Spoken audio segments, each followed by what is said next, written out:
A graça e paz, bem-vindos a mais um devocional, mais um momento que a gente para ler a palavra do Senhor e refletir naquilo que Ele tem para as nossas vidas. Vamos começar com uma oração? Senhor, obrigado por mais esse momento de devocional, obrigado porque o Senhor tem nos abençoado, tem nos dado a oportunidade de aprender mais de Ti. Abençoa para que o Teu Espírito nos guie, para que nós possamos continuar recebendo mais diretamente de Ti. É isso que eu te peço e te agradeço em nome de Jesus. Amém. E vamos para o texto de hoje, que se encontra lá em 2 Crônicas 11, nós vamos ler até o capítulo 13 e 22, que diz o seguinte: Quando Roboão chegou a Jerusalém, mobilizou os homens das tribos de Judá e Benjamim, 180.000 dos melhores soldados, para guerrearem contra Israel e recuperarem o reino. O Senhor, porém, disse a Semaías, homem de Deus: Diga a Roboão, filho de Salomão, rei de Judá, e a todos os israelitas em Judá e em Benjamim: Assim diz o Senhor: Não lutem contra seus compatriotas, voltem para casa, pois eu mesmo fiz isso acontecer. Eles obedeceram a palavra do Senhor e não lutaram contra Jeroboão. Roboão permaneceu em Jerusalém e fortificou várias cidades para defender Judá. Fortificou Belém, Etã, Tecoa, Bet-Zur, Socó, Adulão, Gate, Meressa, Zife, Adoraim, Laques, Azeca, Zorá, Aijalon e Hebron. Essas cidades foram fortificadas em Judá e em Benjamim. Roboão fortaleceu suas defesas, colocou nelas comandantes e armazenou provisões e alimentos, azeite e vinho. Também colocou nessas cidades escudos e lanças, fortalecendo-as ainda mais. Assim, apenas Judá e Benjamim permaneciam sob seu controle. Todos os sacerdotes e levitas que moravam nas tribos do norte de Israel apoiaram Roboão.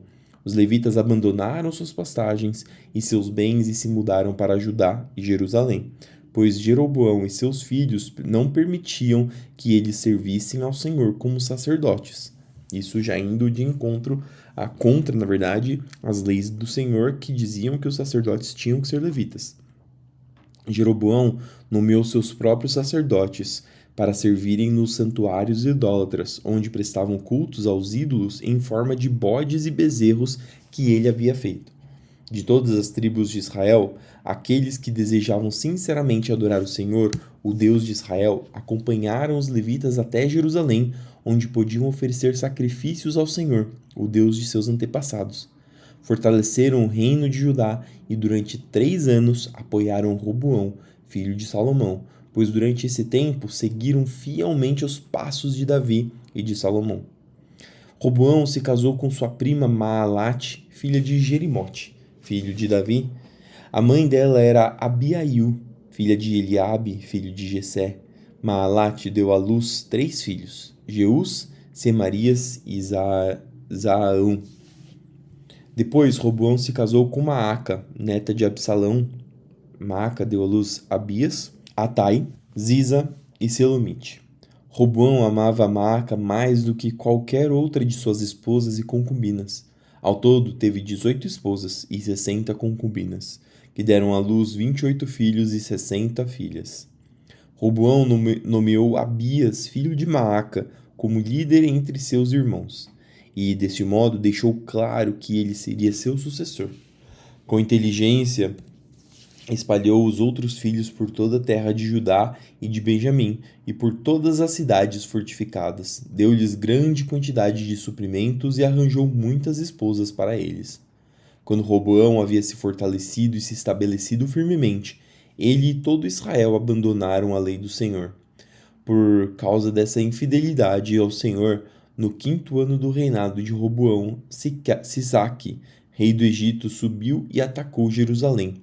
Veio com 1.200 carros de guerra, 60.000 cavaleiros e um exército incontável de soldados de infantaria, líbios, suquitas e etíopes.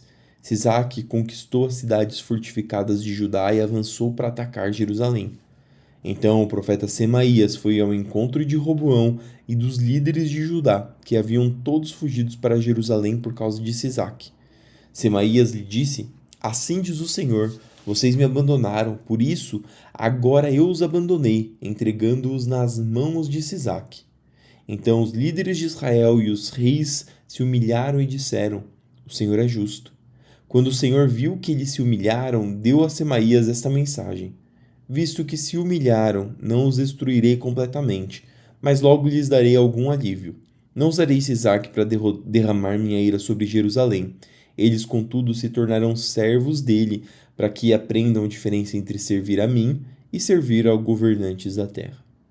Então Sisaque, rei do Egito, subiu e atacou Jerusalém, saqueou os tesouros do templo do Senhor e do palácio real, levou tudo, incluindo os escudos de ouro que Salomão havia feito.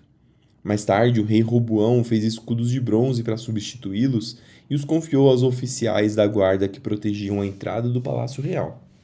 Sempre que o rei ia ao templo do Senhor, os guardas levavam os escudos e, em seguida, os devolviam à sala da guarda. Porque Roboão se humilhou, a ira do Senhor se afastou dele, e ele não foi completamente destruído. Ainda havia coisas boas na terra de Judá. O rei Roboão se estabeleceu firmemente em Jerusalém e continuou a reinar.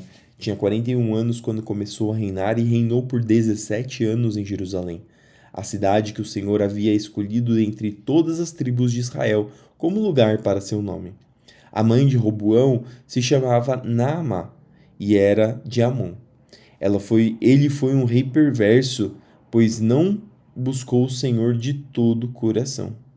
Os demais acontecimentos do reinado de Roboão, do início ao fim, estão anotados no registro do profeta Semaías e no registro do vidente Ido, que fazem parte do registro genealógico. Houve guerra constante entre Roboão e Jeroboão. Quando Roboão morreu e se reuniu aos seus antepassados, foi sepultado na cidade de Davi. Seu filho Abias foi seu sucessor. No 18º ano do reinado de Jeroboão em Israel, Abias começou a reinar em Judá. Reinou por 3 anos em Jerusalém. Sua mãe se chamava Maaca e era filha de Uriel de Gibeá. Houve guerra entre Abias e Jeroboão. Judá, sob o comando do rei Abias, foi à batalha com 400.000 de seus melhores soldados, e Jeroboão reuniu 800.000 dos melhores soldados de Israel. Israel era maior do que Judá. Quando o exército de Judá chegou à região montanhosa de Efraim, Abias ficou em pé no alto do monte Zemaraim e gritou para Jeroboão de todo Israel: Ouçam-me! Não sabem que o Senhor, o Deus de Israel, fez uma aliança permanente com Davi e deu o trono de Israel para seus descendentes para sempre? Mesmo assim, Jeroboão, filho de Nebate, servo de Salomão, filho de Davi, rebelou-se contra seu senhor. Homens desocupados e perversos se juntaram a ele e conspiraram contra Roboão, filho de Salomão, quando ele era jovem, inexperiente e incapaz de enfrentá-los. Vocês acreditam de fato que podem resistir ao reino do Senhor, que ele entregou aos descendentes de Davi? Seu exército é enorme e vocês têm os bezerros de ouro que Jeroboão fez para serem seus deuses. No entanto, expulsaram os sacerdotes do Senhor, descendentes de Arão, e os levitas, e nomearam seus próprios sacerdotes, como fazem as outras nações. Qualquer um que se apresente com um novilho ou 7 carneiros para ser consagrado pode se tornar sacerdote de seus falsos deuses. Quanto a nós, o Senhor é nosso Deus, e não o abandonamos. Somente os descendentes de Arão servem ao Senhor como sacerdotes, e somente os levitas os ajudam em seu trabalho. Eles apresentam holocaustos e incenso aromático ao Senhor todas as manhãs e todas as tardes. Colocam os pães da presença sobre a mesa sagrada e todas as tardes acendem o candelabro de ouro. Nós seguimos as instruções do Senhor, nosso Deus. Mas vocês o abandonaram. Podem ver, portanto, que Deus está conosco. Ele é nosso líder. Os sacerdotes dele tocam as trombetas e nos conduzem à batalha contra vocês. Olha só, outra importância dos sacerdotes. Não é só a questão de culto, mas também é a questão de enfrentamento, a questão de aqueles que dão as ordens, ou no caso, tomam as decisões dentro da tribo de Israel. Tinha um rei, claro, que fazia esse mandamento, mas os sacerdotes tinham uma importância grande de decisão também. Não eram apenas como hoje nós temos pastores, e a menos que o pastor tenha alguma posição política, mas isso não está atrelado à igreja, isso é desvinculado da igreja.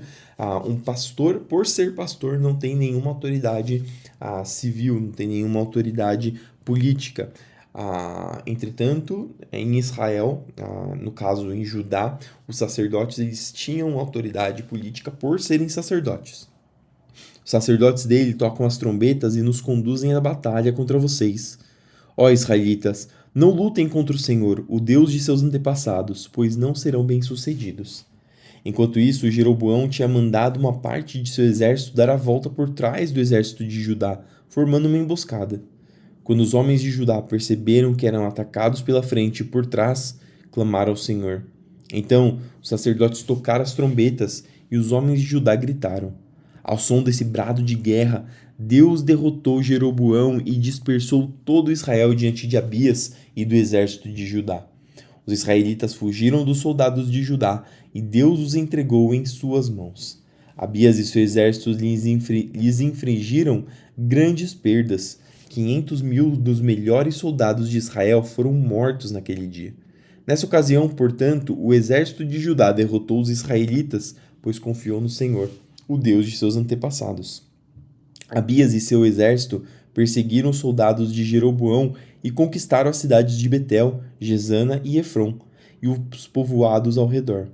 Jeroboão, rei de Israel, não recuperou seu poder enquanto Abias viveu. Por fim, o Senhor feriu Jeroboão e ele morreu.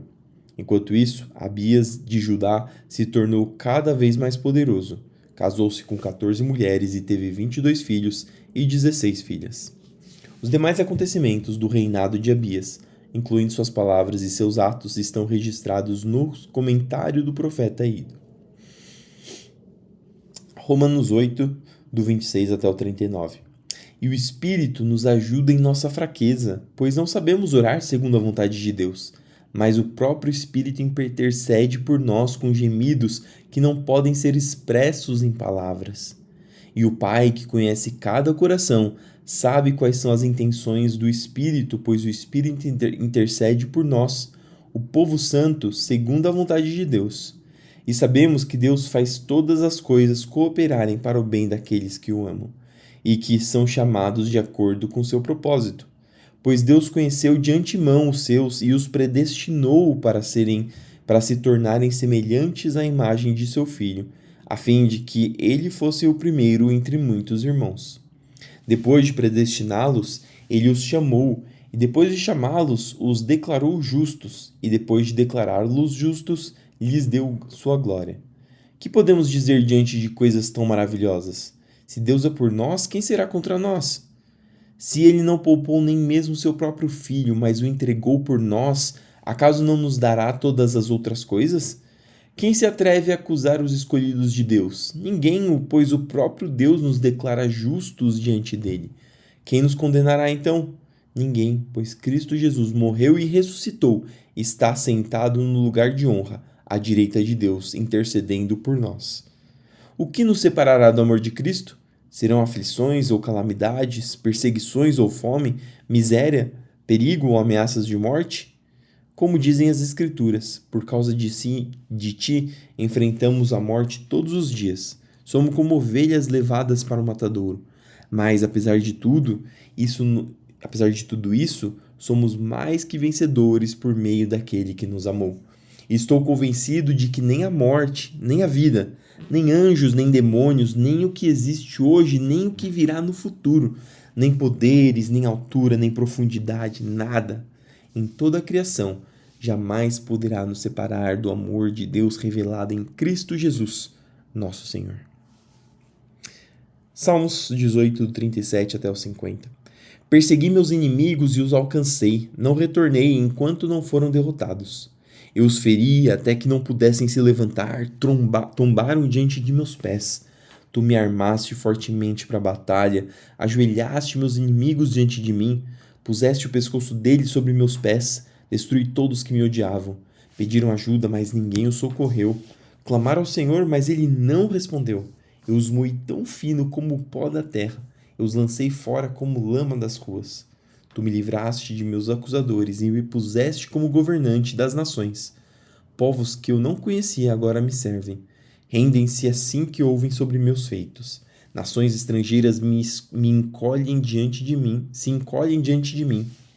Todos eles perdem a coragem e, tremendo, saem de suas fortalezas. O Senhor vive. Louvado seja minha rocha. Exaltado seja o Deus de minha salvação. Ele é o Deus que se vinga dos que me fazem o mal. Sujeita as nações ao meu poder e me livra de meus adversários. Tu me mantém em segurança fora do alcance de meus inimigos, de homens violentos que me livras. Por isso, ó Senhor, te louvarei entre as nações. Sim, cantarei louvores ao teu nome.